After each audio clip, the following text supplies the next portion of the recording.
Good afternoon. आज आम पुणी थे गोपबंधु विषय किछटा डिस्कसन करिया पुणी थे आसचे जो आज बहुत इम्पोर्टाट टॉपिक।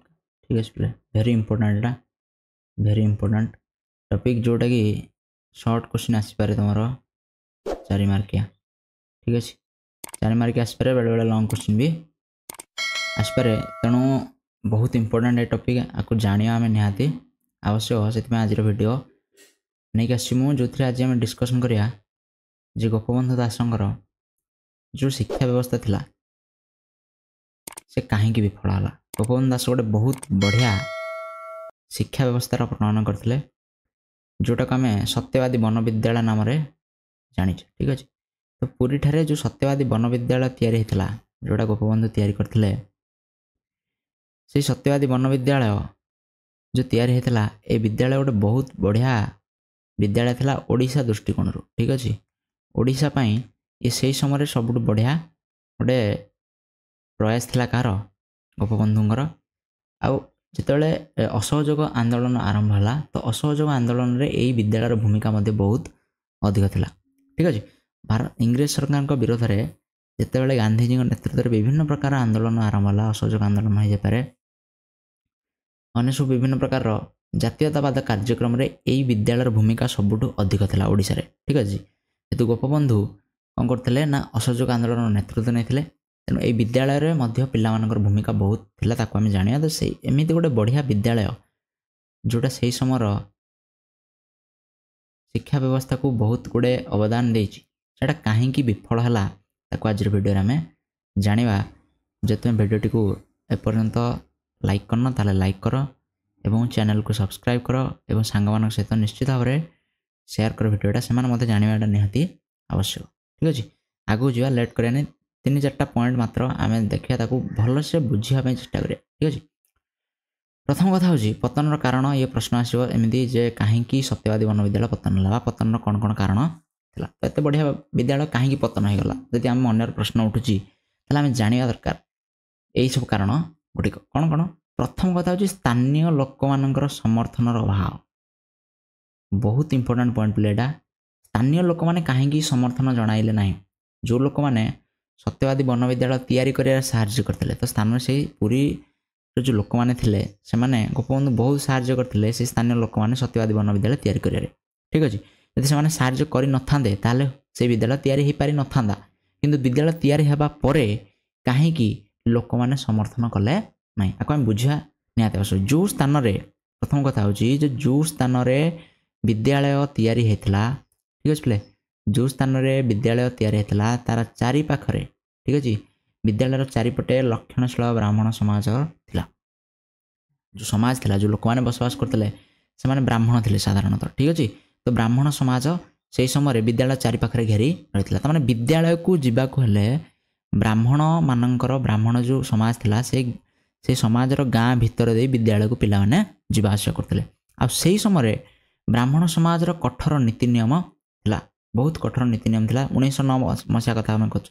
ठीक अच्छे, 1909 रु 1926।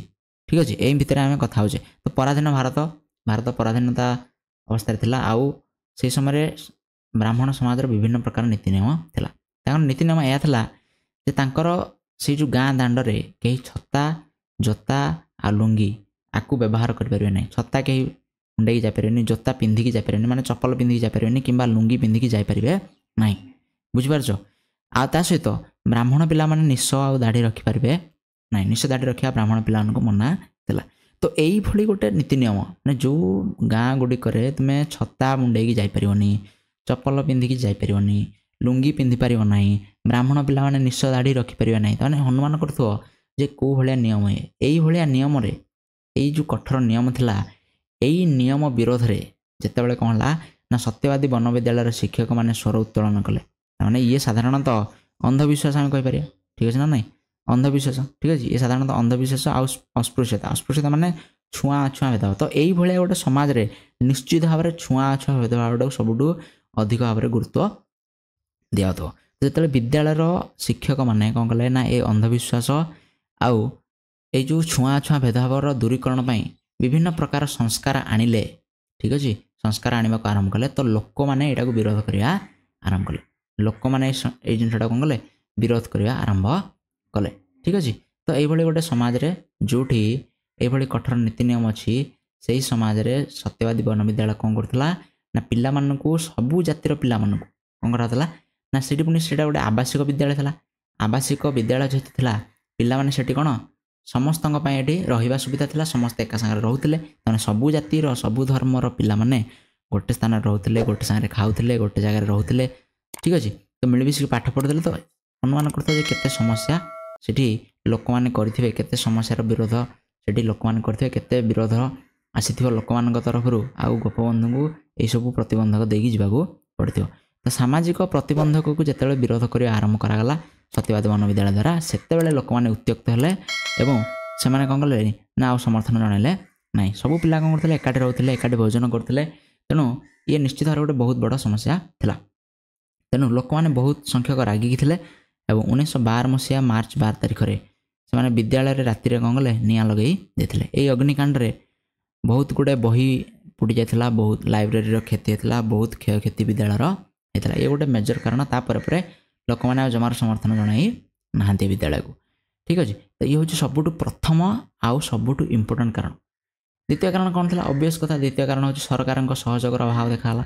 କାହିଁକି ଅଭାବ ଦେଖାଗଲା ନା ଯେହେତୁ ଇଏ ଇଂରେଜ ସରକାରଙ୍କ ବିରୋଧରେ ବିଦ୍ୟାଳୟ ତିଆରି ଥିଲା। ବିରୋଧ କହିଲେ କ'ଣ ନା ଇଏ ପାରମ୍ପରିକ ଶିକ୍ଷାନୁଷ୍ଠାନ ହେତୁ ଆଦର୍ଶ ଏବଂ ପାରମ୍ପରିକ ଶିକ୍ଷାନୁଷ୍ଠାନ ହେତୁ ଆଦର୍ଶ, ଦେଶପ୍ରେମ ଆଉ ଜାତୀୟବାଦ ଥିଲା। ବିଦ୍ୟାଳୟରେ କ'ଣ କରାଥିଲା, ଆଦର୍ଶକୁ ଗୁରୁତ୍ୱ ଦିଆଥିଲା, ଦେଶପ୍ରେମକୁ ଗୁରୁତ୍ୱ ଦିଆଥିଲା, ଆଉ ଜାତୀୟତାବାଦକୁ ଗୁରୁତ୍ୱ ଦିଆଥିଲା, ଯେଉଁଟା ଦେଶପ୍ରେମ ବା ଦେଶଭକ୍ତ ତିଆରି କରିବାରେ ସାହାଯ୍ୟ କରିଥିଲା। ତେଣୁ ଏଇଥିପାଇଁ ଏଇ ବିଦ୍ୟାଳୟର ଭୂମିକା ବହୁତ ଥିଲା। ଏ ବିଦ୍ୟାଳୟ କ'ଣ କରୁଥିଲା ନା ଦେଶଭକ୍ତ ତିଆରି କରୁଥିଲା, ପରାଧୀନ ଭାରତରେ ଦେଶଭକ୍ତ ତିଆରି କରୁଥିଲା। ସେଇଥିପାଇଁ ଇଂରେଜମାନଙ୍କ ବିରୋଧ ଇଏ ବିଦ୍ୟାଳୟ ହୋଇଗଲା, ଯେଉଁଥିପାଇଁ ଇଂରେଜମାନଙ୍କ ତରଫରୁ କୌଣସି ପ୍ରକାର ସାହାଯ୍ୟ ମିଳିଲା ନାହିଁ। କିନ୍ତୁ ତାପରେ ପରେ କ'ଣ ହେଇଛି ନା ଆକୁ ବିଶ୍ୱବିଦ୍ୟାଳୟର ଅନ୍ତର୍ଭୁକ୍ତ କରାଯାଇଛି ବିଦ୍ୟାଳୟକୁ। ଆଉ ଇଂରେଜମାନଙ୍କ ତରଫରୁ ସେହି ସମୟରେ ବର୍ଷକୁ 70 ଟଙ୍କାର ଅନୁଦାନ ଦିଆଯାଉଥିଲା ସରକାରଙ୍କ ତରଫରୁ।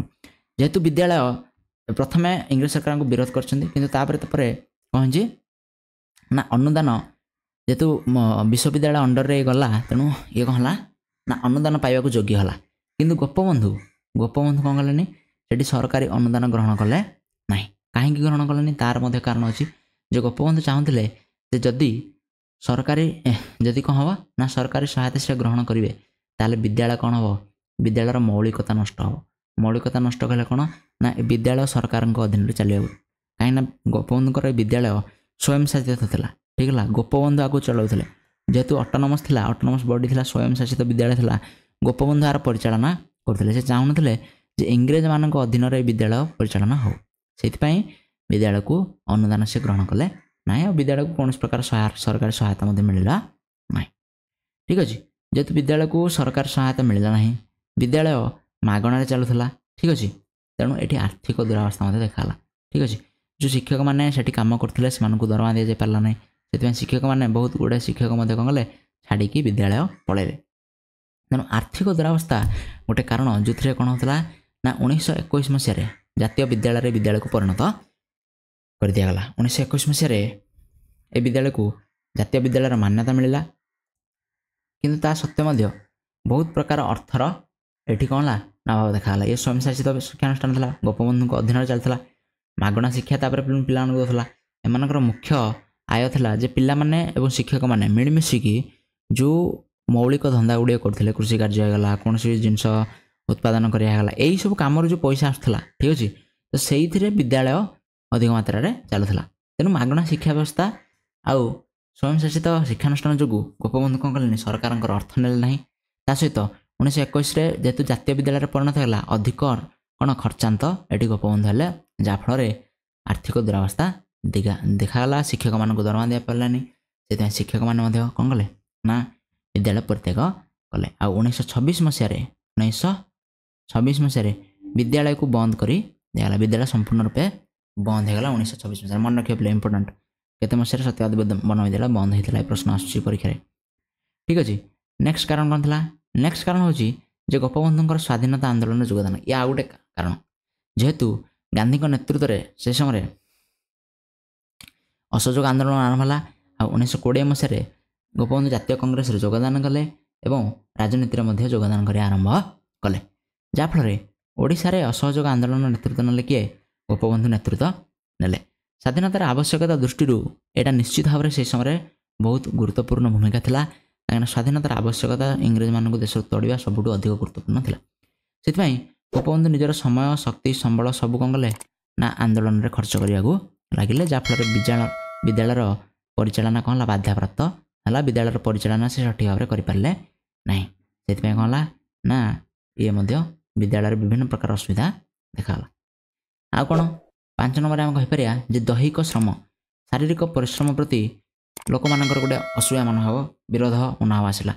ପୁସ୍ତକ ପଠନ ଅପେକ୍ଷା ବହି ପଢ଼ିବା ଅପେକ୍ଷା ଶ୍ରମକୁ ଏଠି ଅଧିକ ମର୍ଯ୍ୟାଦା ଦିଆଥିଲା। ସମାଜସେବା ହେଇଯାଉ, କୌଣସି ପ୍ରକାର ଭ୍ରମଣ ହେଇଯାଉ, କୌଣସି ପ୍ରକାର କୃଷି କାର୍ଯ୍ୟ, ଲୁଗା ବୁଣିବା, କାଠ କାମ, ଏଇସବୁ କାମ ଗୁଡ଼ିକ ଯେହେତୁ କରାଯାଉଥିଲା, ଏହାକୁ କ'ଣ କଲେ କେତେକ ଶିକ୍ଷାର୍ଥୀ ଆଉ ପିଲାମାନଙ୍କର ବାପା ମାଆ ମାନେ ମଧ୍ୟ କ'ଣ କଲେ ପସନ୍ଦ କଲେ ନାହିଁ।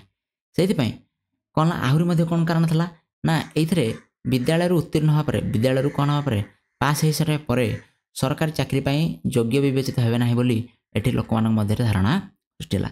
ଯାହାଫଳରେ କ'ଣ ହେଲା ଶିକ୍ଷାର୍ଥୀମାନେ ଏଠୁ କ'ଣ କଲେ ନା ଏଠି ଅନେକ ପରିମାଣରେ କମିବାକୁ ଲାଗିଲେ। ଯେହେତୁ ଲାଗିଲା ଯେ ଆମେ ଆଗକୁ ଆଉ କିଛି ପଢ଼ିପାରିବୁ ନାହିଁ, ସେମାନେ ଏଇ ବିଦ୍ୟାଳୟ ପରିତ୍ୟାଗ କରି ଇଂରେଜମାନଙ୍କ ଅନୁଦାନ ପ୍ରାପ୍ତ ବିଦ୍ୟାଳୟରେ ନାମ ଲେଖାଇଲେ।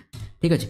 ଯାହାଫଳରେ କ'ଣ ହେଲା ନା ବିଦ୍ୟାଳୟ ଧୀରେ ଧୀରେ ଶିକ୍ଷକ ସଂଖ୍ୟା ମଧ୍ୟ କମିଲା, ଯେହେତୁ ତାଙ୍କୁ ଦରମା ଦେଇପାରୁନଥିଲା। ଛାତ୍ର ସଂଖ୍ୟା ମଧ୍ୟ କମିଲା, କାହିଁକିନା ସେମାନଙ୍କୁ ଲାଗିଲା ଯେ ବିଦ୍ୟାଳୟରେ ପଢ଼ିଲେ କୌଣସି ଲାଭ ନାହିଁ, ତାଙ୍କର ଭବିଷ୍ୟତରେ କୌଣସି କାମରେ ଆସିବ ନାହିଁ। ଆଉ ବାପା ମାଆ ମାନେ ମଧ୍ୟ ଅସନ୍ତୁଷ୍ଟ ହେଲେ ଯେ ଅଧିକ ମାତ୍ରାରେ ଶାରୀରିକ ପରିଶ୍ରମକୁ ଗୁରୁତ୍ୱ ଦିଆଯାଉଥିଲା। ଠିକ୍ ଅଛି। ତେଣୁ ଏଥିପାଇଁ ବିଦ୍ୟାଳୟ କ'ଣ ହେଲା ଧୀରେ ଧୀରେ କମିବାକୁ ଲାଗିଲା ଏବଂ ବିଦ୍ୟାଳୟର ଗୁରୁତ୍ୱ କମିବାକୁ ଲାଗିଲା। ଆଉ କ'ଣ ଲାଷ୍ଟରେ ହେଉଛି ଯେ ଯେହେତୁ 1926ରେ ବିଦ୍ୟାଳୟ ବନ୍ଦ ହୋଇଗଲା, ତାକୁ ଆଉ ପୁନର୍ବାର ଖୋଲାଯାଇପାରିଲା ନାହିଁ। ତା'ର କାରଣ ହେଉଛି ଯେ 1928 ମସିହା ଜୁନ୍ 17 ତାରିଖରେ ଗୋପବନ୍ଧୁଙ୍କୁ ମାତ୍ର 51 ବର୍ଷ ହୋଇଥିଲା।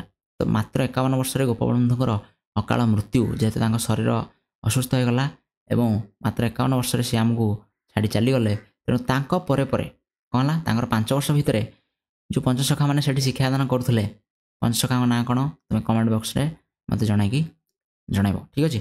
ପଞ୍ଚସଖାମାନେ ଯେଉଁ ଶିକ୍ଷାଦାନ କରୁଥିଲେ ସେମାନଙ୍କର ମଧ୍ୟ ମୃତ୍ୟୁ ଘଟିଛି। ତେଣୁ ପରବର୍ତ୍ତୀ ସମୟରେ ବିଦ୍ୟାଳୟକୁ ଆଉ କେହି ଖୋଲିପାରିଲେ ନାହିଁ, ଯାହାଫଳରେ ସମ୍ପୂର୍ଣ୍ଣ ରୂପେ ସତ୍ୟବାଦୀ ବନ ବିଦ୍ୟାଳୟ ବନ୍ଦ ହୋଇଗଲା। ତ ଏଇ 5ଟା କାରଣ ପିଲେ କ'ଣ ହେଲା 6ଟା କାରଣ କ'ଣ କଲା ନା ସତ୍ୟବାଦୀ ବନ ବିଦ୍ୟାଳୟକୁ ବିପଦ ଆଡ଼କୁ ଟାଣିନେଲା ଏବଂ ସତ୍ୟବାଦୀ ବନ ବିଦ୍ୟାଳୟ ଏଠି ସମ୍ପୂର୍ଣ୍ଣ ରୂପେ ବନ୍ଦ ହୋଇଗଲା। ତ ଯଦି ତୁମେ ଲାଷ୍ଟ ପର୍ଯ୍ୟନ୍ତ ଭିଡ଼ିଓଟି ଦେଖିଛ ତୁମକୁ ବହୁତ ବଡ଼ ଥ୍ୟାଙ୍କ ୟୁ। ଠିକ୍ ଅଛି। ଆମେ ବହୁତ ବଢ଼ିଆ ଭାବରେ ଭିଡ଼ିଓଟି କରୁଛେ ଆଉ ତୁମେମାନେ ମଧ୍ୟ ବହୁତ ଭିଡ଼ିଓଟିକୁ ଦେଖୁଛ, ଚ୍ୟାନେଲକୁ ବହୁତ ହେଲ୍ପ କରୁଛ। ଆଉ ଗୋଟେ ହେଲ୍ପ କରିଦିଅ, ଭିଡ଼ିଓଟିକୁ ଲାଇକ୍ କର, ସେୟାର କର ଏବଂ ସବସ୍କ୍ରାଇବ୍ ମଧ୍ୟ କର। ନେକ୍ସଟ କ୍ଲାସ୍ରେ ଆମେ ପଢ଼ିବା ଶ୍ରୀ ଅରବିନ୍ଦଙ୍କ ଶିକ୍ଷା ବ୍ୟବସ୍ଥା ଆରମ୍ଭ କରିବା, ଯେଉଁଥିରେ ଶ୍ରୀ ଅରବିନ୍ଦଙ୍କ ଜୀବନୀ ଠାରୁ ଆରମ୍ଭ କରି ସେ କେଉଁଭଳି ଗୋଟେ ବଢ଼ିଆ ଶିକ୍ଷା ବ୍ୟବସ୍ଥା ଦେଇଥିଲେ ତାକୁ ଆମେ ନେକ୍ସଟ କ୍ଲାସ୍ରୁ ଆରମ୍ଭ କରିବା। ସେମିତି 3-4ଟା ଭିଡ଼ିଓରେ ଆମେ ତାକୁ କଭର କରିବାକୁ ଚେଷ୍ଟା କରିବା। ତେଣୁ ଭିଡ଼ିଓଟିକୁ ଦେଖିଥିବାରୁ ଧନ୍ୟବାଦ। ଦେଖା ହେବା ନେକ୍ସଟ କ୍ଲାସ୍ରେ। Thank you so much.